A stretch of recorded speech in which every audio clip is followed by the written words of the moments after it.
Aproveitando a vitória nas eleições francesas nesse último domingo, a extrema-esquerda, liderada por Jean-Luc Mélenchon, aproveita para tentar colocar as suas garras para fora e propõe um imposto de 90% na França. Vamos entender mais detalhes sobre isso.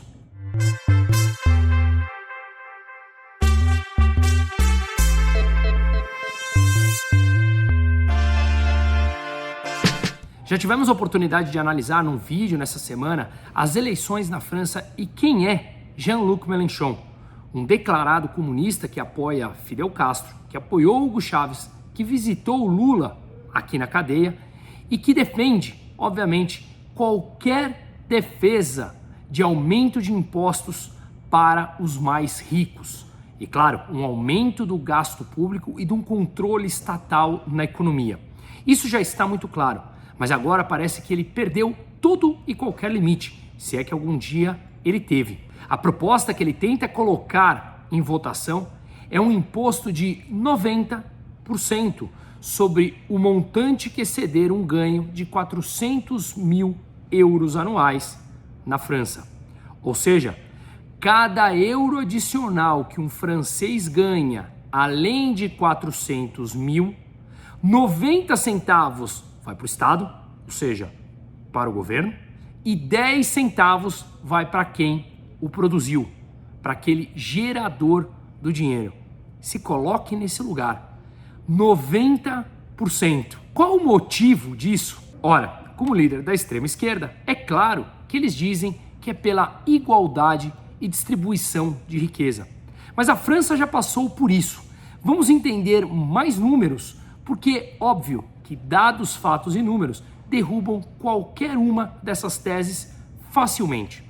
Em 2012, o presidente francês era François Hollande, um socialista, que inclusive segue ainda na política francesa. Entre 2012 e 2014, ele colocou um imposto de 75% na renda sobre um ganho adicional de 1 milhão de euros, ou seja, cada francês que ganhasse acima de 1 milhão de euros, para cada euro adicional acima desse 1 milhão, era taxado em 75%. Vamos entender o resultado na prática, além da imoralidade. Claro, é óbvio que isso é completamente imoral sob o ponto de vista filosófico. O Estado toma de maneira forçada e sequer permite que você tenha a sua defesa. Mas vamos analisar em números. Isso, de imediato, produziu algumas fugas. Por exemplo, o diretor-presidente da Louis Vuitton, na época, teria pedido nacionalidade belga para fugir dos impostos na França. Isso foi uma matéria lá de 2014. Gérard Depardieu, me perdoe o meu francês que eu não falo, declara renda na Rússia para pagar menos impostos. Ou seja, um alto executivo pediu nacionalidade belga, enquanto um ator conhecido francês pediu nacionalidade russa, concedida por Vladimir Putin, em 2013. Mas os números são mais impressionantes ainda.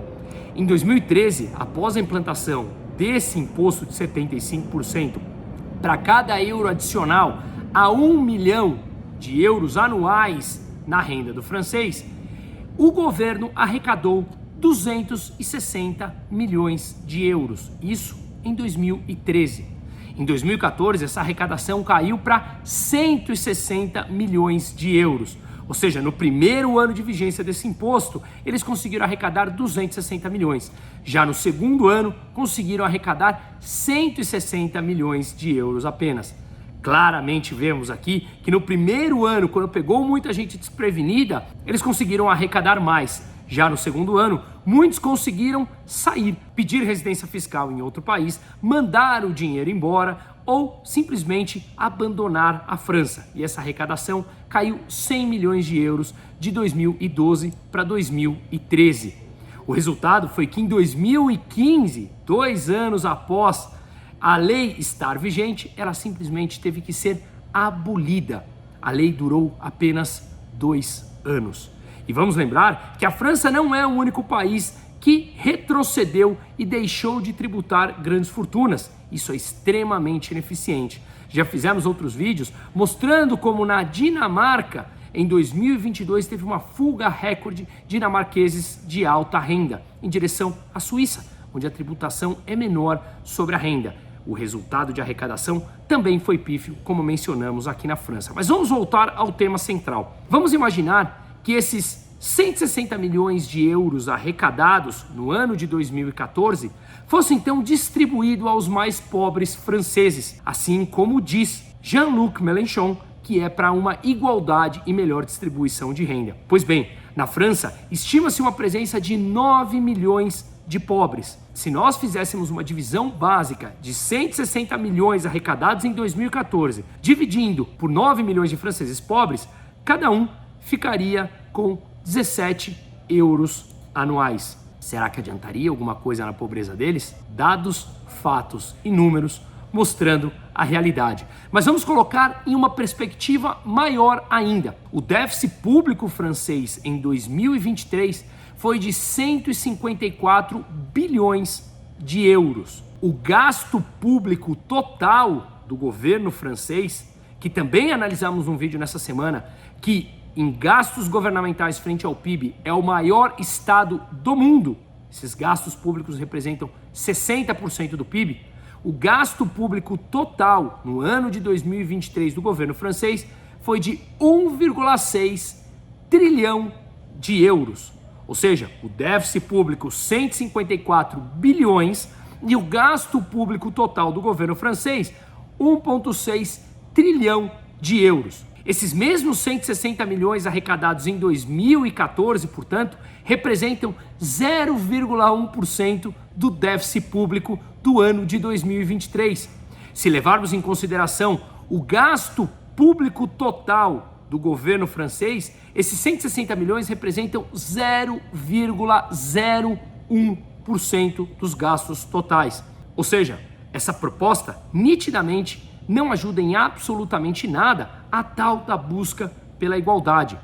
Mas vamos levar em consideração que com essa nova proposta de Mélenchon, caso viesse a ser aprovada, tributando 90% da renda acima dos 400 mil euros anuais, essa arrecadação poderia ser pior ou até mesmo melhor. Vamos trabalhar no cenário que ela fosse melhor. Quanto seria melhor frente ao gasto público total do governo francês? Sairia de 0,01 para 0,02, 0,03, 0,04 ou mesmo, caso num cenário extremamente positivo representasse 0,1% de todo o gasto do governo francês, isso realmente ajudaria na redução da pobreza e na melhoria da qualidade de vida dos mais pobres na França? É óbvio que não. É claro que aqui a ideia é empobrecer aos mais ricos.